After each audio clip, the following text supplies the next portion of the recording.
next question is from Lucas07. Wait, why do we need PhotonDust audio for splitting? PhotonDust is great and I can't wait for improvements, features of audio, but wouldn't it be possible to use IPC and continue using Unity's particles audio systems? I mean, I kind of covered this earlier, and I do strongly recommend watching that video on our YouTube channel, because I kind of go into detail on why it needs to happen. But in short, the problem is, if you imagine this is Froox engine and you imagine this is Unity, for IPC to work, or to be feasible, things need to be kind of done in sort of bulk. So you can just send a big bulk message, be please do this stuff. Problem with those systems is they're okay, this ties into this, this ties into that, this ties into this, this ties into that, this ties into this, this ties into this. They're very entangled, and it makes it very hard to split this into another process, because now we have this kind of complex thing where doing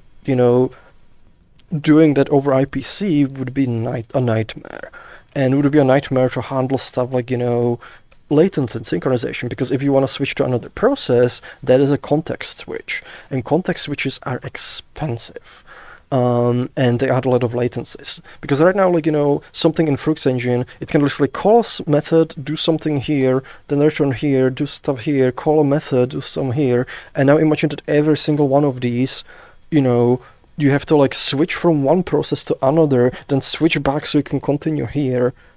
It will essentially just become a nightmare. If we really wanted to, you could technically probably do it, but it would probably run very slow, maybe even, especially with audio, maybe even so slow that the audio would be clicking because it would be missing a lot of the kind of calls. It would make the system way more complicated, and it would make it take way more time to implement, and we wouldn't really we wouldn't really gain any of the other benefits, because it would be so entangled that we would have to rework it anyways to do some of the other multi-process architecture stuff. Because one of them is it provides better fault tolerance. For example, this is Froox engine, this is Unity. Say this crashes, we can keep this running, relatively easily, spin this up again, and just start sending it data again and be please render this stuff.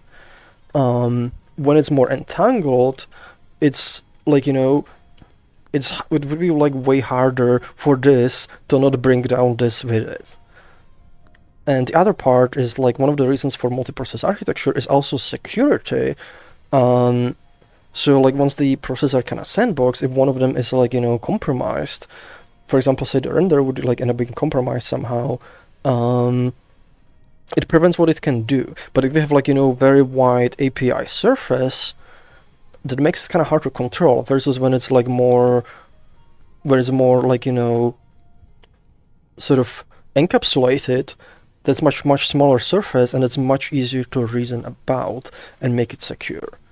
Plus, the other reason is also we do want to eventually take Unity, yeet it out, and put a new renderer system, which means, now we would have to rework those systems anyways. So we would spend so much time, making it work with those systems, just for it to be slower, more harder to manage, more buggy, more latency, only to need to do it only to make our own systems anyways. So it's just not a very kind of good way to go about it, and the results will very likely take way longer than the current approach is taking, for worse results.